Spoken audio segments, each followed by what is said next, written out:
আসসালামু আলাইকুম, কেমন আছেন সবাই? আশা করি আল্লাহর রহমতে সবাই অনেক ভালো আছেন। সবাইকে জানাই ডংস্টিকলি ব্লগ ঘরোয়াতে স্বাগতম। আর আমি টিনা চলে আসলাম প্রতিদিনের মতন নতুন একটা ব্লগ নিয়ে। আর আজকে ব্লগটা সকাল থেকে শুরু করে দিছি। আজকে হচ্ছে বৃহস্পতিবার, আর বৃহস্পতিবার সকাল থেকে আমি ব্লগটা শুরু করলাম। এখন হচ্ছে রান্না করতে হবে। ঘুম থেকে আগে মুখ হাত ধুয়ে ফজর নামাজটা পড়ছি, পড়ে তারপরে হচ্ছে বাইরে আসলাম। মাহি মাদ্রাসায় চলে গেল। তারপরে আমি ঘরটা ঝাড়ু দিয়ে উঠান ঝাড়ু দিয়ে নিয়েছি, বিছনা গুছিয়ে নিয়েছি। এখন হচ্ছে রান্না করব। মাছটা বের করে ভিজায় রাখছি, আর লাউ কেটে নিব, লাউ ভাজি আর হচ্ছে সরিষা দিয়ে আর কি ইলিশ মাছ রান্না করে আজকে হসপিটালে পাঠাবো। এই কয়দিন তো নিরামিষই পাঠালাম। আর ভাবি যেদিন পাঠায় সেদিন হচ্ছে মাছ পাঠায়, আমি হচ্ছে বেশি নিরামিষ পাঠাইছি। যাই হোক, গতকালকে রাত্রে হচ্ছে আমি লাউ দিয়ে আর মুসুর ডাল দিয়ে রান্না করে দিয়েছিলাম। আর কালকে মামাদের বাড়িতে গেছি, মানে মজা খাইনি বলে। আমাদের অনেক বড় হচ্ছে লাউয়ের জাংলা, কিন্তু কালকে আমি লাউ আনতে গেছি, মানে হুট করে মা ফোন দিয়ে বলতেছে যে সন্ধ্যার সময় আসলে পর থেকেই ফোন দিচ্ছি যে খাবার লাগবে নাকি, তখন ফোন ধরতেছে না। পরে মাগরিবের সময় ফোন ধরে বলে কি যে ভাত তো আছে, একটু তরকারি হলে হয়। তো ঠিক আছে, আমি তরকারি পাঠার সময় ঘরে কোনো কাঁচা বাজার নেই, গেলাম ভাবির কাছে, ভাবিটাও শেষ। তারপরে হচ্ছে দৌড়ে গেলাম মামা বাড়ি, যেহেতু পাশেই মামা বাড়ি, দৌড়ে গেলাম মামা বাড়ি। যেহেতু মাদের বাড়িতে লাউ গাছ আছে, অনেক বড় লাউ জাংলা আর কি, যে লাউ তো সবসময় তো দেখি 3-4টা ঝুলে থাকে। পরে গেলাম, কালকে গেছি, মামি বলে লাউ নাই।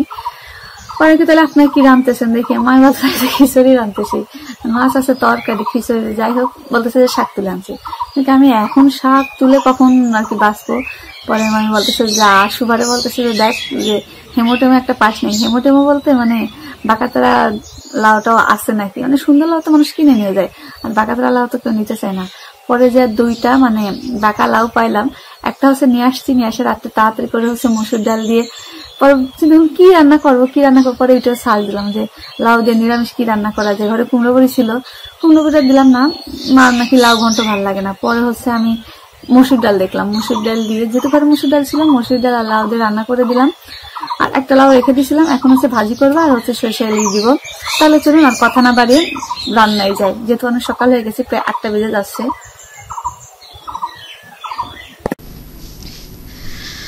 সকালবেলা যখন আমি রান্নার জন্য রেডি হচ্ছিলাম, ঠিক ওই মুহূর্তে ফোন আসে, যে মা ফোন দেয় যে দাদির অবস্থা নাকি খুবই খারাপ। আমার খালাতো ভাই আছে, বলে যে ওরে একটু পাঠা।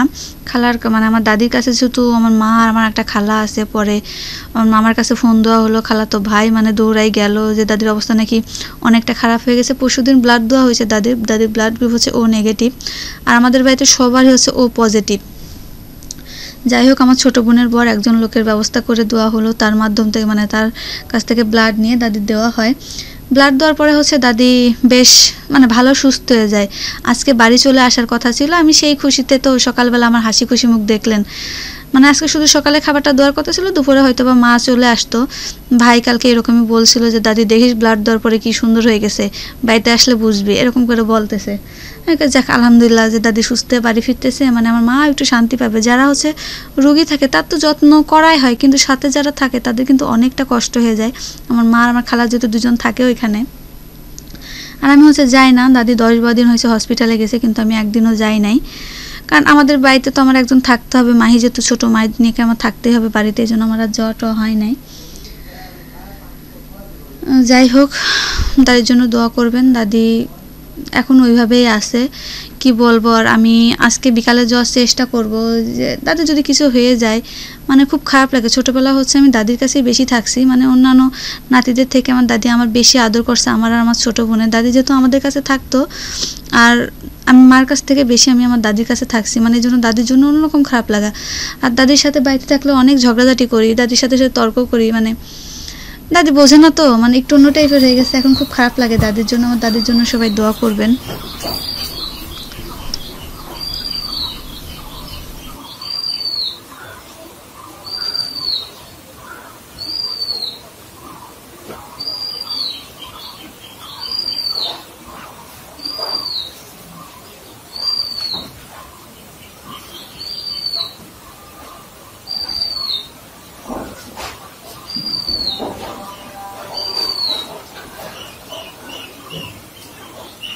সকালবেলা নাস্তা করার পরে আমি এখন কাপড় কাটতে বসছি। এখন হচ্ছে 2টা পেটিকোট আর একটা সালোয়ার কেটে নিলাম।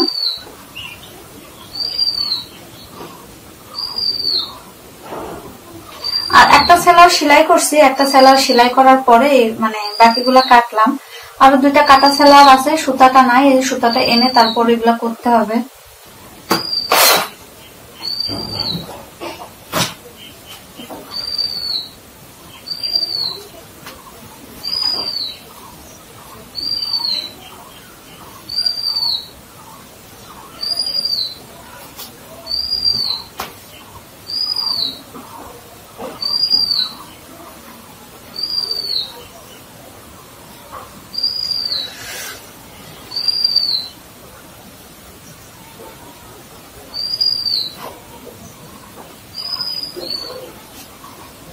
এই তো এগুলা কাটা হয়ে গেছে।